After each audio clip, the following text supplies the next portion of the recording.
Ipinagdiwang ng PNP Training Service ang kanilang ikasyam na anibersaryo ng pagkakatatag na may temang pinag-ibayong advokasya tungo sa totohanang serbisyo at pagsasanay na tumutugon sa kasanayan, karunungan at disiplina ng pambansang pulisya. Ang mga naging kaganapan po sa kanilang anibersaryo, tunghayan po natin.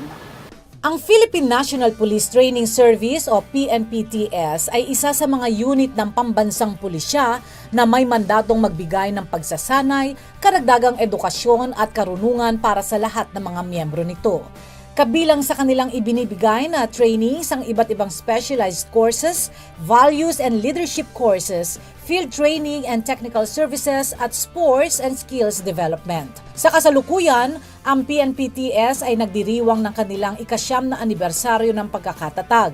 Sa pamumuno ni Police Chief Superintendent Vicente Loot, iba't ibang aktibidad ang kanilang isinagawa. Tema ng kanilang anibersaryo ang pinag-ibayong advokasya tungo sa totohanang serbisyo at pagsasanay na tumutugon sa kasanayan, karunungan at disiplina ng pambansang pulisya. Guest of honor and speaker sa naturang selebrasyon, si retired Police Deputy Director General Ricardo F. De Leon, na kasalukuyang presidente ng Philippine Public Safety College o PPSC. Binigyan din ni President Ricardo De Leon sa kanyang mensahe ang kahalagahan ng trainings at disiplina ng mga pulis. Ayon sa kanya, ang mga aspetong ito ang magiging sandata ng pulisya para sa pagbibigay ng totoong serbisyo para sa mamamayan na may pagmamahal at dedikasyon. It's very relevant because this is anchored on the core values of Filipinos. Maka-Diyos above all, makatao, pro-people, makabayan, at makakalikasan. Which further highlights the strong advocacy of the PNP Training Service.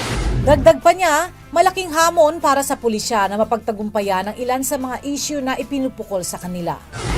As a police, we are people persons. Our job is to connect and communicate with people with our unwavering focus on them or their needs. Vic, you mentioned about trust. You can be effective as a commander if you are trusted. Let me say that again. The PNP will only be effective if we are trusted, well-loved, and respected by our people. So communicating to them will explode moments that give us a chance to speak to them in real-life situations with better and more useful information.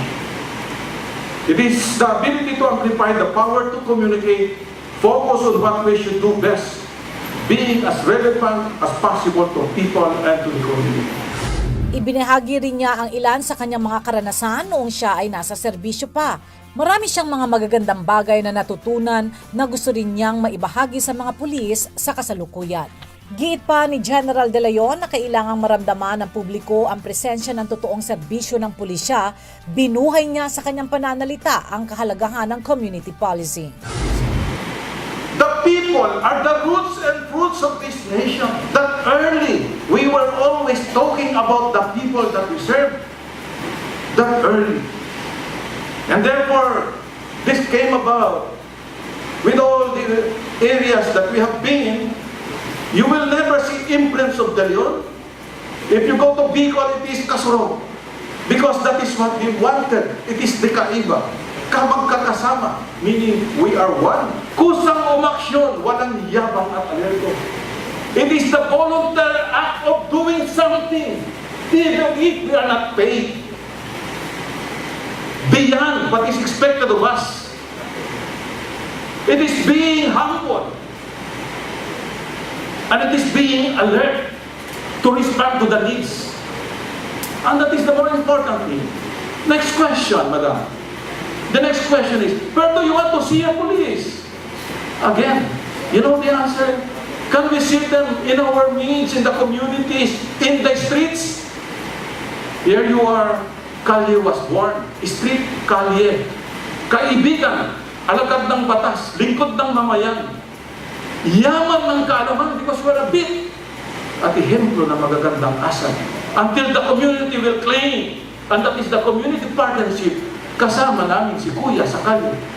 We, the community, will be a part of the Big Brother that is already claiming ownership because we are part and parcel of the community.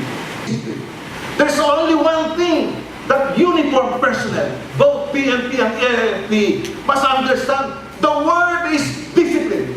There's only one word. Self-discipline, self-control, self-denial. That is the more important thing. Bahagi rin ng ikasyam na anibersaryo ng PNP-TS ang isinagawang 5-day trade show 2014. Dito ay nabigyan ng pagkakataon ng ating mga kababayang negosyante na maibahagi ang kanilang mga kaalaman, produkto at negosyo sa mga pulis at sa iba pang bisitang dumalo. Narito po ang ilan sa masasabi nila sa programa ng PNP-TS. This is the biggest opportunity na binigay sa akin ng training service kasi this is the time na pwede kong ma-disseminate sa lahat ng kapulisan tungkol sa wellness, about skin, paano natin alagaan ang skin natin. And at the same time, ma-over din tayo na ang pag-alaga sa skin dahil ang isa nga sa traits ng PNP is kaaya-ayang tingnan. At least naka-uniform tayo, malinis, sa balat. At pag naka-uniform tayo, ang ganda talaga natin. I want to thank first our partner, Colonel Pamela Palasabas and Colonel Marañon for inviting us, for having this opportunity to be part of this event.